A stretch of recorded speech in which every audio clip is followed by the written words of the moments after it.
I used to think Emily and I were solid. Steady. The kind of couple people looked at and said, they really have it figured out. We'd been married 6 years, and sure, life had gotten busier, work, bills, routines that dull the edges. But we still laughed together, still made plans, still touched in passing. But then she started slipping away. Quietly at first. Pulling her hand out of mine on the couch, turning her phone screen away when I walked by, going to bed early and pretending she was asleep before I even got in the room. I told myself I was imagining it. That I was tired. Stressed. My boss, Mark, had been on my back nonstop. He loved to corner me with urgent tasks at 4:55 p.m., loved to nitpick, loved to make me feel like I was barely holding on to my job. So I blamed myself for being distant at home. But one night, everything shifted. I came home late, again, and found Emily alone in the kitchen, smiling at her phone in a way that made my stomach do this weird drop.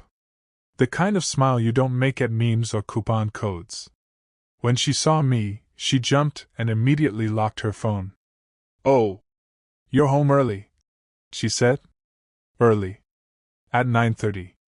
I tried to shake it off. But a knot formed in my chest that wouldn't loosen. A few days later it happened. The thing that still makes my hands sweat when I remember it. Her phone buzzed while she was showering. Normally I never touch her phone, it was kind of an unspoken rule between us. But this time, something pushed me. The screen lit up. A preview. Just 2 words. "Miss you. Mark." I froze. My boss. My married boss. Before I could even process that, another message popped up. "Last night was incredible." My vision actually blurred. I didn't open her phone, didn't unlock it. I just stared at the preview like it was a gun pointed at me. When Emily came out of the bathroom humming, wrapped in a towel, I couldn't look at her the same way. I felt something crack open in me. Something painful and hollow. But I didn't confront her. I wish I had. Instead, I swallowed it and pretended I was fine, because I wasn't ready for the truth. Over the next week I watched. Carefully. Quietly. Unhealthily. Emily started spending even more time on her phone. I'd walk into a room and she'd flip it face down so fast it was almost theatrical. She became distant, distracted, defensive. One night I tried to kiss her neck while she cooked. She flinched. Actually flinched. "I'm just stressed," she said. "Work stuff." But she looked everywhere except at me. I kept replaying those messages in my head, trying to tell myself there had to be another explanation. Mark had a dark sense of humor. Maybe it was a joke? Maybe she was helping him plan something? Maybe. But every maybe I invented felt thinner than the last. I started noticing coincidences. She'd say she was going to Target for a few things, and then an hour later Mark would email me from work with, "Stepped out for a bit, we'll review later." Random. But not random enough. I tried bringing up intimacy, not the cheating part, just us. "Are we okay?" I asked one night. "Of course," she said too quickly. "Why wouldn't we be?" But she said it with her arms folded and her feet pointed toward the door, like she was ready to run. We never had that kind of distance before, not in 6 years. I found myself analyzing everything she did. Her new perfume. The sudden gym membership. The late night walks to clear her head. I hated who I was becoming, this paranoid version of myself.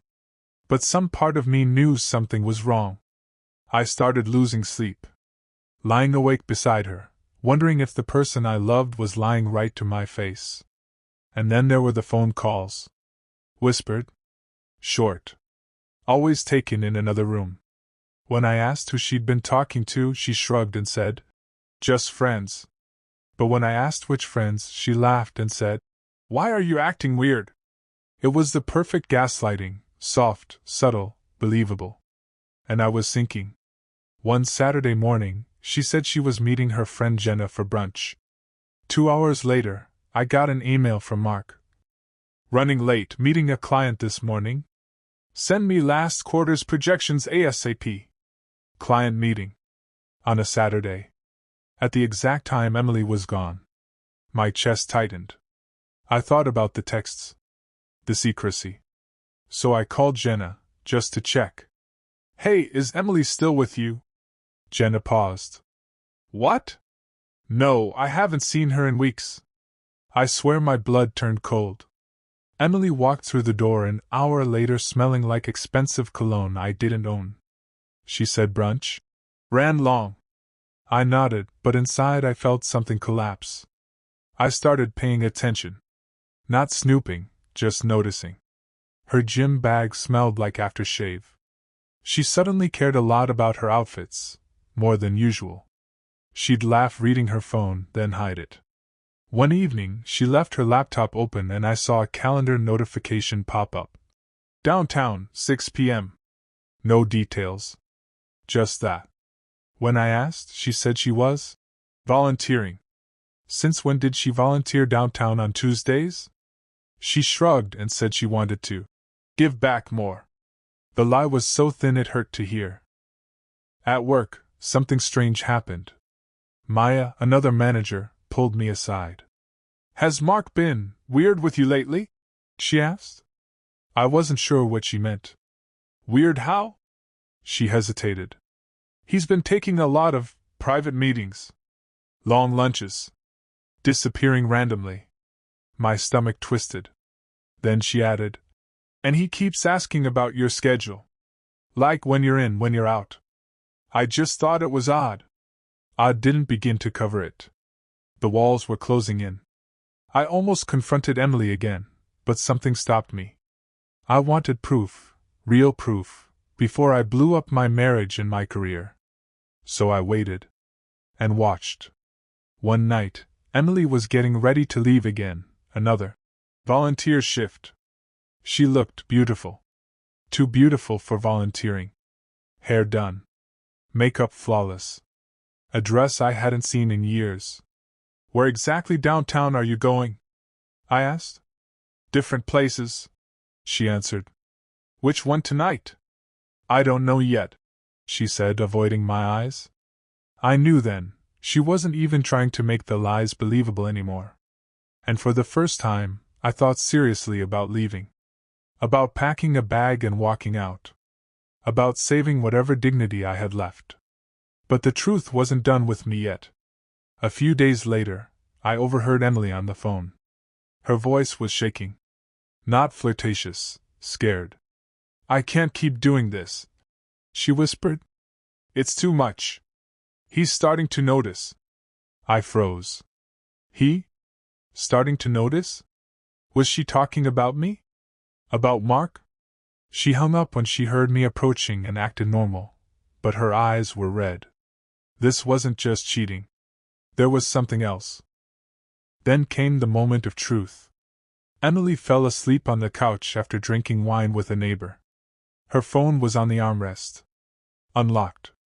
I stared at it for a long time. Then I opened the messages. And what I found broke me, but not the way I expected. The messages with Mark were real. The flirting was real. The intimacy was real. But there was another layer. Mark had been threatening her. Telling her he'd fire me if she didn't cooperate. Guilt-tripping her. Manipulating her. Cornering her into emotional dependence. And Emily, stupidly, disastrously, tragically, played along. At first to protect me. Later because she got confused, scared, entangled. But she wasn't happy. She wasn't in love. She was trapped.